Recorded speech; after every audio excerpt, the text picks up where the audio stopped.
How do I see media affecting the lives of youth in urban environments? The formal answer for me is like, okay, when I immerse myself in the lives of students and when I build rapport with them, I find out things. And what you find out is like they're doing amazing things with technology without even being prompted. You know, they're bloggers, they're podcasters, they're navigating social media at this crazy level. And many of them are creating beats using Fruity Loops, and they're finding makeshift ways to record themselves, make music. They're stealing beats off SoundCloud or wherever they can get them from, YouTube. They're teaching themselves how to perform. And now there's so much more information out there that, you know, they can go mine it and try to figure out how to learn things that deal with the things that they value. You know, it's a big part of your socialization now. It's like media is ubiquitous. So it's not, do you have access to it? It's how are you necessarily using it? Looking at it from, say, a business standpoint, right? It's like supply and demand. You know, the youth that I was around in any neighborhood in Chicago, they're demanding to use this technology. So we might as well figure out ways to structure it and allow them to thrive if they're going to use it anyway. You know, we might as well better integrate their online world with their offline world, you know, rather than have stuff happening like when Lil JoJo got shot over in Inglewood and people gang banging on the internet and, you know, figuring out ways to plot out how to do mass meetups and rob iPhones off the train. Like, let's have youth be a little bit more productive, but they can't do that if the adults that they're around don't value what it is that they're interested in the first place. You know, when I worked in public schools as a social worker, I would notice that, like, when adults would see a kid on his phone or on the computer, they would assume they were using it negatively. So we have to change the paradigm on how we look at digital media. I think there's somewhat of a gap. There's an age gap, a generational gap of how it's perceived, particularly in minority communities, historically underrepresented minority communities.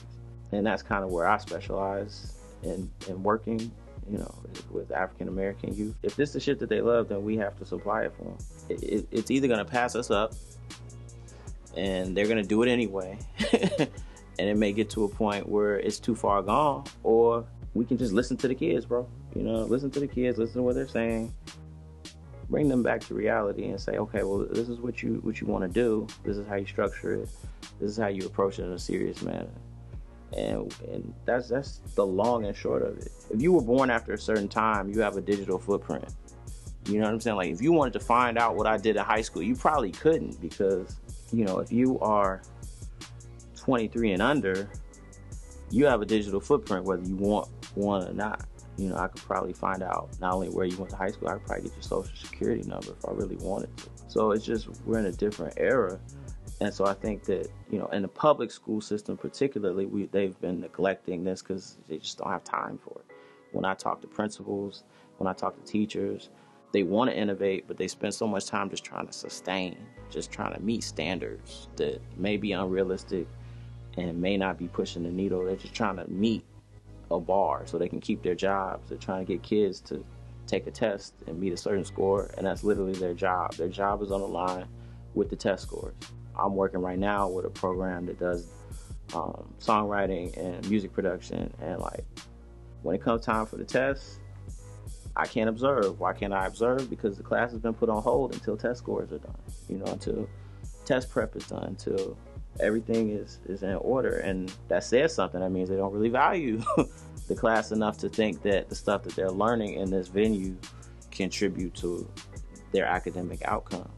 I think that's the wrong approach. I think it all molds together. That's not to say that, like, I understand wanting to keep your job too. So I get that. I understand it. But I wish there wasn't a culture where that was the way it had to be. Whereas if I go to a school like Walter Payton Prep or Jones Prep, they allow their kids to be more imaginative and experience. Whitney Young.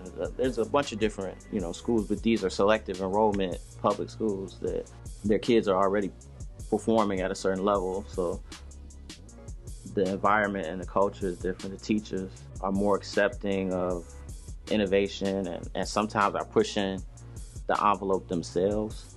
That energy builds a certain momentum where kids are allowed to explore And you see it in the outcomes, but I think it's a situation where the rich are getting richer, not necessarily literally rich, but those that are intellectually rich and are identified at a very early age are tracked out. So they get to experience all that stuff. But when I was, in the public schools, I recognized that these kids who've been thought of as troublemakers and problems, gangbangers, whatever, like, they get the most gains from these types of programs. But they also get the most resistance from administrators because they feel like I'm rewarding a kid that's doing bad, but it's a chicken and an egg type of thing where it's like, all right, well, maybe he'll be better if you give him something positive. And then the other flip side of that is he doesn't deserve anything positive because all he's doing is negative. So it's a cycle. If none of these things come together, you're just going to have the same old routine.